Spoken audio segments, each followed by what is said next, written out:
The message arrived on a Tuesday morning, transmitted through quantum channels that spanned half the galaxy.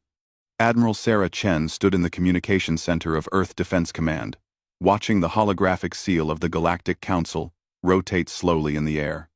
The symbol was ancient, carved from traditions older than human civilization. 847 species had signed their names to that seal over the past 3,000 years. Now, for the first time in Council history, that seal carried a summons. Emergency session. Ambassador Marcus Webb read from the official document, his weathered face creased with concern. All human representatives are required to appear before the full assembly within 30 standard days. He paused, his finger tracing the formal script. The charges are listed as excessive aggression and violation of civilized warfare protocols. Chen felt her jaw tighten. Humans had been members of the Galactic Council for only 5 years, ever since first contact with the Valdorian trade ships. In that short time, they had fought exactly 2 conflicts. Both had ended in human victory. Both had been decisive. "What protocols?" she asked. "Nobody ever gave us any protocols." Webb shook his head slowly. "That appears to be part of the problem. The first conflict had been with the Zalathi pirates. These weren't desperate criminals, stealing food for their families. The Zalathi were an organized fleet of raiders who had been attacking merchant ships for over 2 centuries. The Council's response had always been the same. Send a few warships to patrol the trade routes, engage in limited skirmishes, and accept that piracy was simply a cost of doing business in space. The humans had taken a different approach. When Zalathi raiders attacked a human cargo ship, Admiral Chen had mobilized the entire Third Fleet. They didn't patrol trade routes. They hunted down every Zalathi base, disabled their ships, and captured their leaders. The war lasted 6 weeks. The second conflict had been more serious. The Korthak hegemony had claimed ownership of 3 human colonies, declaring that the systems belonged to them by right of ancient conquest. According to Council records, the Korthak had filed a territorial claim over those systems nearly 400 years ago, then done absolutely nothing about it. The Council's suggested response was to enter into negotiations. These negotiations, they explained, would likely take several decades to resolve. In the meantime, the human colonies could pay tribute to the Korthak as a gesture of good faith. The humans had a different idea. Admiral Chen's forces had surrounded the Korthak fleet, demanded their immediate withdrawal. And when the Korthak refused, disabled every ship in their armada within 48 hours. The Korthak had surrendered unconditionally rather than lose their entire navy. Both conflicts had shocked the galactic community, not because the humans had won, but because they had won so quickly and so completely. Elder Thexara of the Valdorian Empire will be presiding. Webb continued reading. She specifically requested that all human military commanders attend in person. Chen knew about Thexara. The Valdorians were one of the oldest species in the Council, and Thexara had held her position for over 3 centuries. The Valdorian Empire controlled 47 star systems and had been involved in 17 major conflicts during the past millennium. They had won exactly 3 of them. According to galactic standards, this made them highly successful. "Admiral," Webb said carefully, "I've been reviewing the historical records of Council warfare. I think we may have misunderstood how things work out here." He activated a holographic display showing the last major conflict between the Valdorians and the Nexari Federation. The war had lasted 83 years. Battle reports showed endless cycles of attack and counterattack, with neither side ever pressing their advantages. Casualties numbered in the hundreds of millions, but the vast majority were civilians caught in prolonged sieges and occupation zones. "Look at this." Webb pointed to a tactical analysis. The Valdorian fleet had the Nexari capital world surrounded for 6 months. They had complete orbital supremacy. Instead of forcing a surrender, they negotiated a partial withdrawal in exchange for mining rights to 3 outer colonies. Chen studied the data with growing disbelief. They could have ended the war, Why didn't they? Because that would have been uncivilized, Webb said quietly. I've been talking to other ambassadors. Apparently, there's an entire code of conduct for galactic warfare. Wars are supposed to be limited affairs. You fight until both sides have demonstrated their courage and resolve. Then you negotiate a settlement that allows everyone to save face. And if the enemy won't surrender, then you keep fighting at a low level until they change their minds, sometimes for centuries. Chen walked to the viewport and stared out at the blue marble of Earth spinning slowly below them. Humanity had crawled out of caves and built starships in just a few thousand years. They had done it by solving problems, not by managing them indefinitely. How many species are on this council? She asked. 847, Webb replied. And how many of them have actually won a war in the past century? Webb consulted his files. By our definition of victory? 12. And most of those were against species that weren't council members. The pieces were starting to fit together. The Galactic Council wasn't a government of species who had mastered warfare. It was a club for species who had agreed to fight wars without actually trying to win them.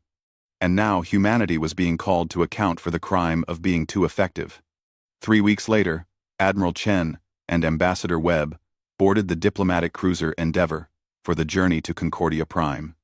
The massive ring station served as the Council's headquarters, a structure so vast it had its own weather systems. It had been built to impress, and it succeeded.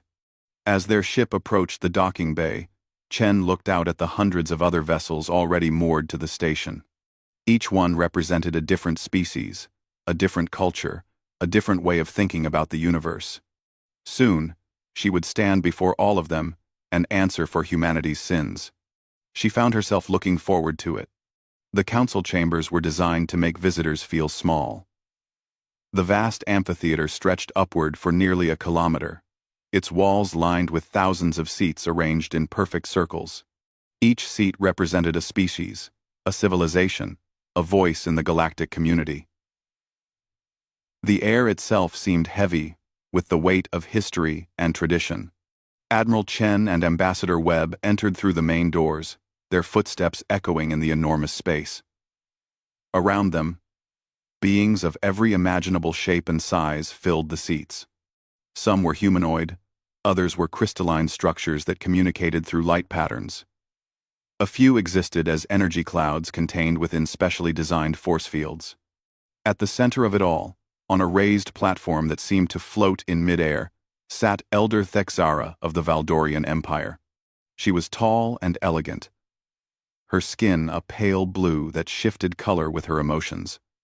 Her species aged slowly, and at over 400 years old, she commanded respect throughout the galaxy.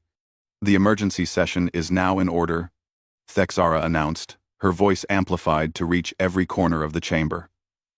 We are here to address the unprecedented actions of the species known as humanity. -Gram. Webb had warned Chen that this would not be a trial in any human sense. There would be no defense attorney, no jury of peers, no presumption of innocence. This was a formal scolding by the galactic community, designed to put the newcomers in their proper place. The charges are serious, Thexara continued. Excessive aggression in military operations, failure to follow established protocols of civilized warfare. Thexara, and most troubling of all, the complete disregard for the cultural norms that have maintained galactic peace for over 3 millennia. A three-dimensional display materialized above the platform, showing footage from the Zalathi conflict. Chen watched herself on screen, standing on the bridge of the flagship Defiance, as human marines boarded a disabled pirate vessel. Observe the brutal efficiency, Thexara said with disgust. Human forces show no regard for the traditional protocols of engagement. They board enemy vessels while they are still operational. They fight in close quarters with projectile weapons. Most shocking of all, they fight with the clear intention of achieving total victory. Murmurs of disapproval rippled through the assembly. Chen noticed that many species were making gestures that seemed to indicate agreement with the elder's assessment. The display shifted to show the final battle with the Zalathi. Human ships had surrounded the pirate fleet, cutting off all escape routes. When the pirates refused to surrender, the humans had systematically disabled every enemy vessel within 6 hours. "This is not how civilized beings conduct warfare," Thexara declared. "Where are the formal challenges? Where are the ritual combats between champions? Where is the careful dance of advance and retreat that allows both sides to demonstrate their valor?" Ambassador Webb leaned forward in his seat. He had studied the records of Valdorian conflicts, and he knew exactly what Thexara was referring to.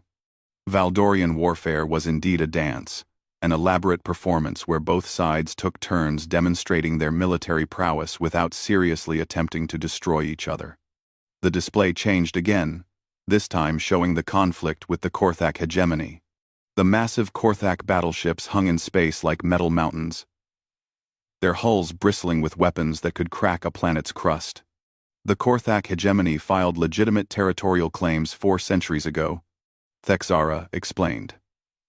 The proper response would have been to enter into negotiations, perhaps lasting several decades, to reach an equitable settlement. The screen showed what actually happened. Human ships had appeared without warning, surrounding the Korthak fleet. Admiral Chen's voice could be heard clearly across the communication channels. "You have 12 hours to withdraw from human space. If you are still here when the deadline passes, we will disable your ships and take your crews prisoner." 12 hours. Thexara's voice rose with indignation. Proper territorial negotiations require years of careful diplomacy. The humans gave them 12 hours. Chen had given them 12 hours because that was how long it would take for Korthak reinforcements to arrive. Every hour of delay meant more enemy ships to deal with, more risk to human colonists, and a higher chance that the conflict would spread to other systems. The Korthak had chosen to fight rather than withdraw. The battle lasted 37 minutes. "Observe the savagery," Thexara continued as the display showed human ships ramming damaged Korthak vessels. Human commanders deliberately sacrificed their own ships to disable the enemy. This is not courage. This is madness. Civilized warfare requires that both sides preserve their military assets for future conflicts. The elder gestured toward a section of seats occupied by the Korthak delegation. Their leader, a massive creature covered in thick armor plating, stood slowly. "The humans fight like wild animals," the Korthak representative said, his voice a low rumble that seemed to shake the chamber. "They show no mercy, no honor, no understanding of proper military conduct." Other voices joined in. The Nexari Federation complained that human tactics were unnecessarily decisive. The Crystalline Collective argued that human warfare was aesthetically offensive. Even species that had never fought a war, in their existence, stood up to criticize humanity's aggressive approach to conflict resolution. As Chen listened to speaker after speaker, a pattern began to emerge. These species hadn't just developed elaborate rules for warfare. They had turned war itself into a cultural institution. Wars were expected to last for decades or centuries. They were opportunities for young officers to prove themselves, for engineers to test new technologies, for poets to write epic songs about heroic battles. The idea that war might actually end with one side completely defeating the other was not just foreign to them. It was deeply offensive. "The Galactic Council has maintained peace for 3,000 years, Thexara said, as the complaints finally died down. "We have achieved this through careful balance, mutual respect, and the understanding that conflicts must be resolved through patience and wisdom, not through brute force." She turned her attention directly to the human delegation. "Species of humanity, you have been members of our community for 5 years. In that time, you have fought 2 wars and achieved 2 decisive victories. This cannot continue." Chen felt her temper rising. Around her, Hundreds of species were nodding in agreement with the elder's words. These were civilizations that had mastered interstellar travel, that had unlocked the secrets of quantum communication, that had built wonders spanning entire solar systems. And they were upset because humans were too good at winning wars. The elder raised her hand for silence. The Council will now hear the human response to these charges. Ambassador Webb stood slowly, straightening his formal diplomatic uniform. The chamber fell silent, as nearly 1,000 beings turned their attention toward the small human delegation. Chen realized that this was the moment that would define humanity's relationship with the galactic community for generations to come. Webb stepped forward toward the speaking platform, his voice calm and measured when he began to address the assembly. Ambassador Webb walked to the center of the speaking platform, his footsteps echoing in the sudden silence. Nearly 1,000 beings watched him from the amphitheater seats, their alien faces showing expressions ranging from curiosity to outright hostility. The weight of their attention was almost physical. Honored Elder Thexara, distinguished representatives of the Galactic Council, Webb began, his voice carrying clearly through the chamber's acoustic systems. Humanity stands accused of excessive aggression and violation of civilized warfare protocols. He paused, letting his words sink in. Before I respond to these charges, I must ask a simple question. When humanity joined this council 5 years ago, why were we never informed of these protocols? A ripple of confusion passed through the assembly. Elder Thexara's skin shifted to a darker blue, a sign of irritation among her species. Such knowledge should be instinctive to any truly civilized species, she replied coldly. The principles of proper warfare have governed galactic conflict for millennia. They are not rules that need to be taught. They are natural expressions of civilized behavior. Webb nodded thoughtfully. I see. So these protocols are instinctive. Natural. The way that civilized beings naturally conduct warfare. He activated a portable holographic display, and suddenly, the chamber was filled with images from the Council's own historical records. Let me share with you what humanity has learned about civilized warfare during our brief membership in this council. The first image showed a planet under siege. The world was brown and lifeless, its surface scarred by orbital bombardment. The Valdorian-Nexari conflict. Year 47 of 83. The siege of Nexar Prime. Elder Thexara's expression darkened, but Webb continued. According to your own military reports, the Valdorian fleet maintained orbital blockade of this world for 6 years. 6 years during which no supplies reached the surface, no medical aid, no food shipments. The image shifted to show refugee camps overflowing with civilians. Casualty reports indicate that 4 million civilians died during this siege, not from weapons fire, from starvation and disease. Murmurs of discomfort began to spread through the assembly. These were not images that the council typically discussed in their sessions.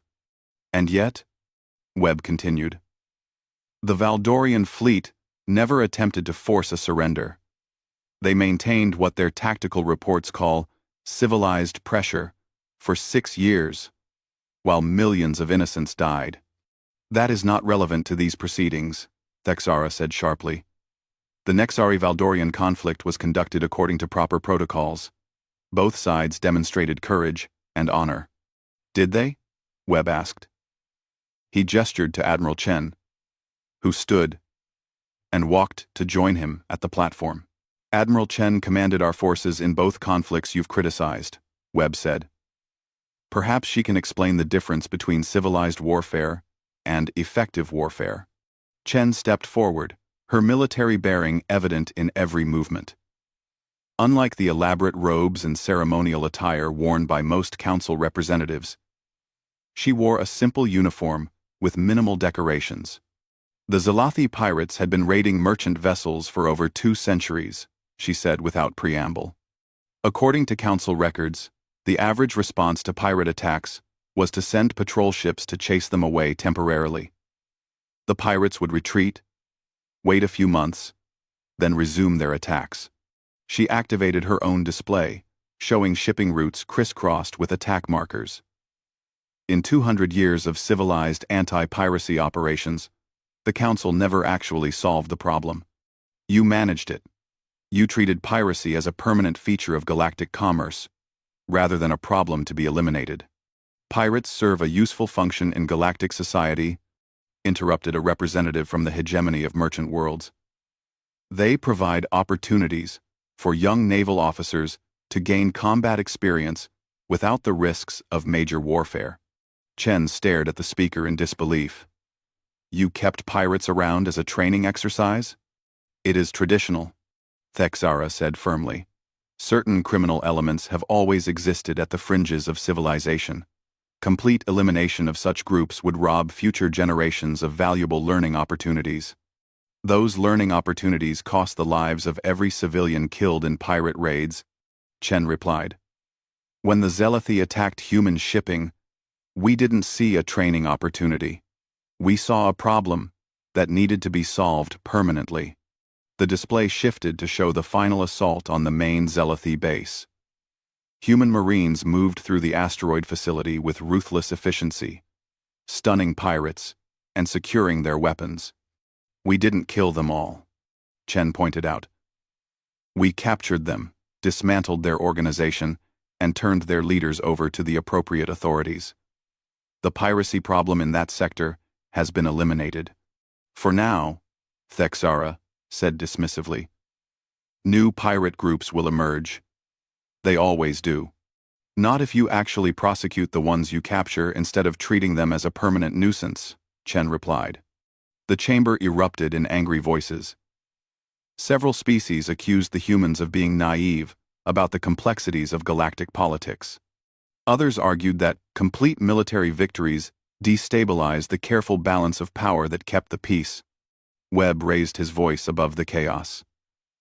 You call your warfare civilized because it follows ancient traditions, but let me show you what your civilized wars actually accomplish. The display changed to show a comprehensive analysis of Council conflicts over the past millennium. Graphs and charts filled the air, showing casualty figures, economic costs, and duration of conflicts. In the past 1,000 years, the Council has been involved in 47 major conflicts, Webb announced. The average duration was 61 years. The average civilian casualty count was 43 million per conflict. Total deaths from Council warfare in the past millennium exceed 2 billion beings. The chamber fell silent as the numbers sank in. Now let me show you the results of human barbaric warfare, Webb continued. The display shifted to show the two human conflicts. Total duration of both wars combined, 6 weeks. Total military casualties, 12,000. Total civilian casualties, 0. That proves nothing, Thexara said. But her voice lacked its earlier conviction. You have fought only minor conflicts against inferior opponents. Have we? Admiral Chen asked. The Korthak fleet that we defeated included 17 heavy cruisers and 4 dreadnought-class battleships. According to your own tactical assessments, that force was capable of conquering a dozen star systems. She gestured to the Korthak representative, who had remained silent throughout the exchange. We gave them 12 hours to withdraw from human space. When they refused, we disabled their entire fleet in 37 minutes, without destroying a single ship or killing a single crew member. Impossible, declared a voice from the Stellar Federation delegation. No force could defeat a Korthak battle fleet that quickly, without massive losses. You're right, Chen agreed. No force using civilized warfare tactics could achieve that result. But we weren't trying to demonstrate our honor or provide training opportunities for our officers. We were trying to end the conflict as quickly and decisively as possible. The display showed the tactical recording of the battle. Human ships moved in coordinated formations, targeting specific systems on the Korthak vessels. Instead of the stately exchanges of fire typical of Council warfare, the engagement resembled a surgical operation. You see? Thexara said triumphantly. This is exactly what we mean by uncivilized conduct. Human forces show no regard for proper military etiquette, no formal challenges, no opportunities for individual combat, no chance for the enemy to demonstrate their valor before surrendering. End. Webb looked around the chamber at the hundreds of species watching the exchange. Honored Elder, with all due respect, I believe you have confused civilization with ritual. You have turned warfare into elaborate ceremony designed to minimize decisive outcomes. His voice grew stronger as he continued. You call us uncivilized for ending conflicts quickly, for minimizing casualties, for actually solving problems instead of managing them indefinitely. But I must ask you this question. If your civilized warfare is so superior, why has it failed to bring peace to the galaxy? The question hung in the air like a challenge. Elder Thexera's skin had shifted to a deep purple, a color that indicated either deep thought or barely controlled rage. Peace is not the absence of conflict, she said finally. Peace is the proper management of conflict through established traditions and mutual respect. Webb nodded slowly. And that, honored Elder, is where humanity fundamentally disagrees with the Council's philosophy. The chamber erupted in shocked whispers. In 3,000 years of Council history, no species had ever openly rejected the fundamental principles of galactic civilization. Elder Thexara rose from her seat, her full height making her an imposing figure. Are you saying that humanity refuses to abide by the established norms of civilized warfare? Webb looked at Admiral Chen, who gave him a slight nod. The moment of truth had arrived. No, honored Elder, Webb said clearly. We are saying that we reject the premise that your warfare is civilized at all. The words struck the chamber like a physical blow. 847 species sat in stunned silence as the full meaning of Ambassador Webb's statement sank in. Nobody had ever challenged the fundamental principles of Council civilization. Not in 3,000 years. Elder Thexara's skin had turned a deep, angry purple. Her voice shook with barely controlled rage when she finally spoke. You dare to question 3 millennia of galactic civilization? You savage barbarians who understand nothing but violence? Webb remained calm in the face of her fury. We understand violence very well, Elder Thexara. That's precisely why we try to end it, as quickly as possible. Your species has been among the stars for less than a century, Thexara snapped. We have been building civilization since before your ancestors learned to use fire. You have no right to judge us. Admiral Chen stepped forward, her military bearing a stark contrast to the ornate ceremonial dress of the Council representatives. Age doesn't make something right, Elder. It just makes it old. The chamber erupted in outraged voices. Representatives of dozens of species rose from their seats, shouting denunciations of human arrogance. The translator system struggled to keep up with the chaos of overlapping languages and dialects. Through it all, Webb stood calmly at the center of the platform, waiting for the storm to pass. When the noise finally died down, he activated his holographic display one more time. You want to know what we think of your civilized warfare? He asked. Let me show you. The display filled with images from Council conflicts spanning the past millennium. Siege lines that had remained static for decades. Refugee camps that had become permanent cities. Battlefields where the same ground had changed hands dozens of times over the course of centuries. The Talar Beneji Border War. Webb announced. Duration: 143 years. Casualties: 67 million. Outcome: both sides agreed to maintain the status quo after spending over a century fighting for the right to rule empty space. The Great Crystal Crusade. 89 years of conflict over mining rights to asteroids that were completely depleted before the war ended. The Hegemony Succession Crisis. 212 years of fighting to determine who would rule a dynasty that collapsed from the economic strain of the war itself. With each example, Webb's voice grew harder. You call this civilization? You have turned warfare into entertainment. You fight wars not to achieve objectives, but to demonstrate that you're capable of fighting. You treat the deaths of billions as acceptable losses in your elaborate games of honor and tradition. Elder Thexara slammed her fist on her chair's armrest. Those conflicts were resolved according to proper protocols. Both sides had opportunities to demonstrate their courage and achieve glory. Glory? Admiral Chen's voice cut through the chamber like a blade. Tell me about the glory of the children who starved during your 6-year siege of Nexar Prime. Explain the honor in prolonging conflicts for centuries, while civilians suffer in the crossfire. She gestured toward the Korthak delegation. Your hegemony claimed ownership of 3 human colonies based on territorial claims filed 400 years ago. Claims you never acted on. Claims you never enforced. You only decided those worlds were important to you after humans had spent decades building cities and raising families there. The massive Korthak representative stood slowly. Those worlds belong to us, by right of ancient conquest. He rumbled. Ancient conquest of what? Chen demanded.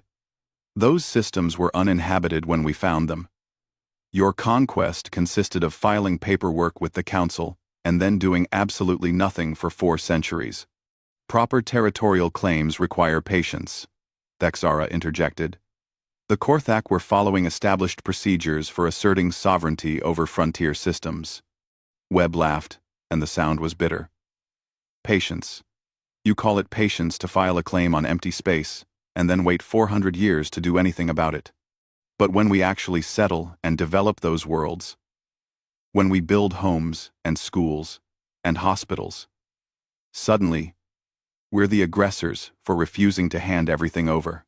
He turned to address the entire assembly. Do you want to know what humanity learned about the Council during our 5 years of membership?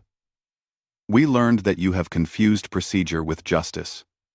You have replaced decisive action with endless deliberation. You have created a system where the only unforgivable crime is actually solving problems. The chamber had grown quiet again. But it was a different kind of silence. Several species were exchanging uncertain glances. The human words were striking uncomfortably close to truths that many council members had privately acknowledged but never voiced. The council has maintained peace for 3,000 years, Thexara said, but her voice lacked its earlier certainty. Have you? Webb challenged. Or have you simply institutionalized conflict to the point where nobody expects wars to actually end? You haven't maintained peace, Elder. You've maintained a permanent state of managed warfare. Elder Thexara rose to her full height, her purple skin now shifting toward a dangerous red. Enough. You will not stand in this sacred chamber and insult millennia of civilized progress. Civilized progress? Admiral Chen stepped forward until she was directly in front of the Elder's platform. Your civilized progress has given us a galaxy where wars last for centuries, where entire generations are born and die in refugee camps, where pirates are allowed to operate freely because they provide training opportunities for naval officers. You want to know what's really uncivilized? Chen continued, her voice rising. It's treating the deaths of millions as an acceptable price for maintaining your precious traditions. It's allowing suffering to continue indefinitely because ending it quickly would violate your sense of proper procedure. The Elder's skin had turned a deep crimson. You savage barbarians understand nothing of civilization. You know only how to kill and destroy. We know how to end wars, Chen replied coldly. That seems to be something your civilization has forgotten how to do.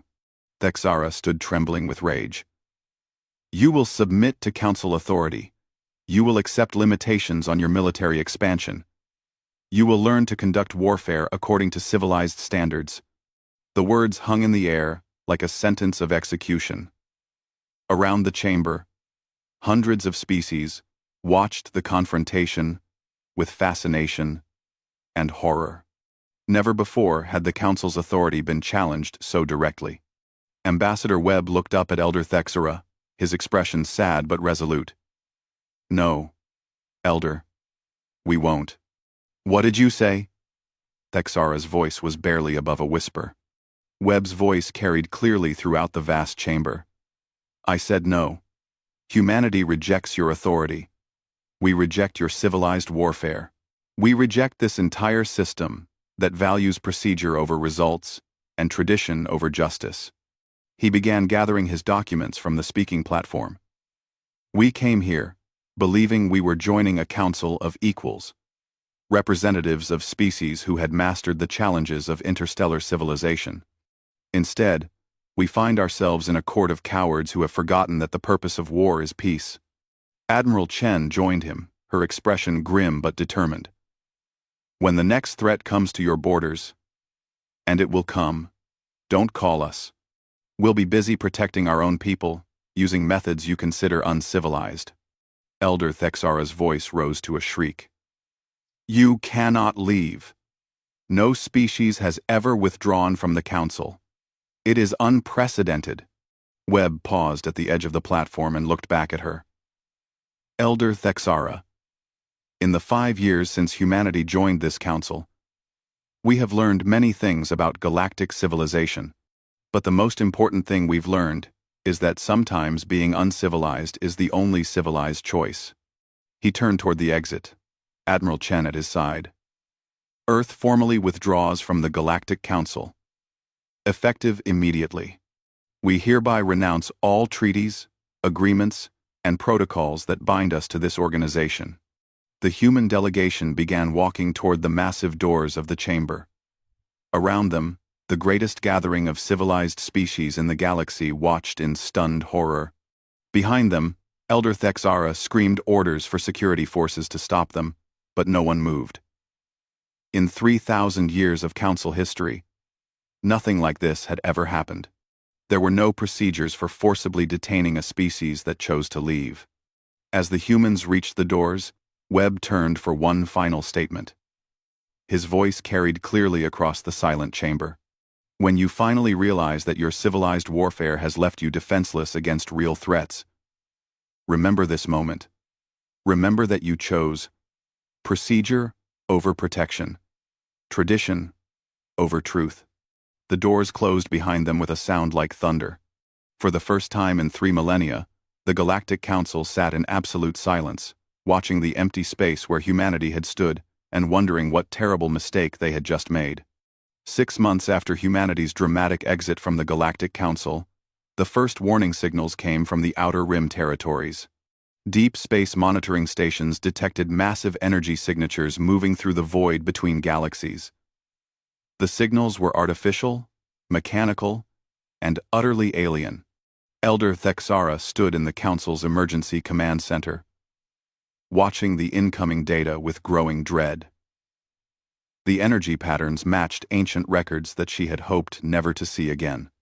Are you certain of these readings? She asked the Crystalline Collective's representative, whose species served as the Council's primary sensor specialists. The being's crystalline structure flickered with nervous light patterns. Confirmed, Elder. The signatures match historical archives from the last Devourer incursion, 3,000 years ago. The Devourers. Even the name was enough to send chills through every species that remembered the ancient stories. They were not organic beings, driven by hunger or ambition. They were artificial intelligences, machines built for a single purpose: to consume all organic life and convert it into raw materials for their endless expansion. The last time they had appeared, they had devoured 17 star systems before disappearing back into the void between galaxies. The Council had assumed they were gone forever. But the ancient archives contained warnings that they would return when their rebuilding cycle was complete. That cycle, apparently, had just ended. How long until they reach Council space? Thexara asked. Based on their current trajectory and speed, approximately 6 months, came the reply. 6 months. Thexara felt her skin shift to a pale, worried blue. The last Devourer War had lasted 2 decades and cost the lives of over 1 billion beings before the machines finally withdrew. That had been when the Council was young and aggressive, before civilized warfare had refined military doctrine into its current form. "Mobilize all available fleets," she ordered. "Alert every member species. We must prepare coordinated defensive operations." Over the following weeks, the greatest military force in galactic history assembled at the Rim territories. 300 species contributed ships to the massive fleet. Thousands of vessels from dozens of different technologies and design philosophies formed defensive lines across 100 star systems. The first contact came at the remote outpost of Kalar 7, a mining station on the very edge of Council space. The station's final transmission lasted 47 seconds.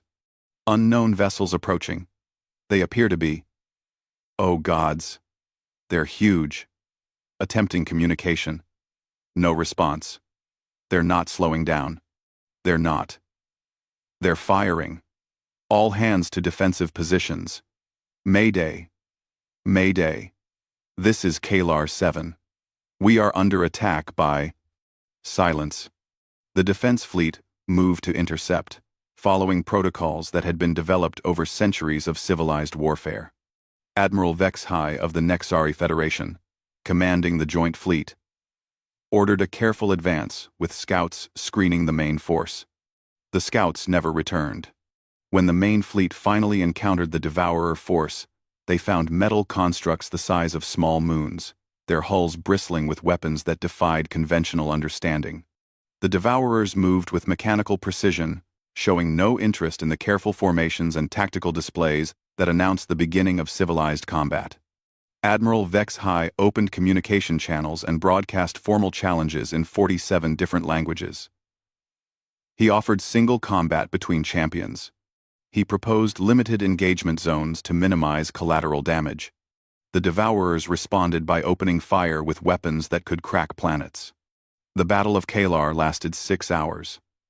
When it was over, 2/3 of the Council fleet had been destroyed or disabled. The survivors retreated in disorder, carrying reports of an enemy that followed no recognizable rules of engagement. "They don't fight like civilized beings," Admiral Vexhai reported to the emergency session. His image flickered in the holographic display, transmitted from his heavily damaged flagship. "They show no interest in honor or glory. No respect for military tradition. They simply attack with overwhelming force until all resistance is eliminated."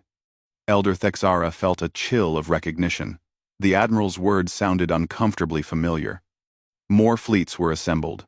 More civilized tactics were attempted. The results were uniformly disastrous. The Devourers swept through the outer rim systems like a tide of metal death, consuming everything in their path. Planets were stripped bare of all organic matter.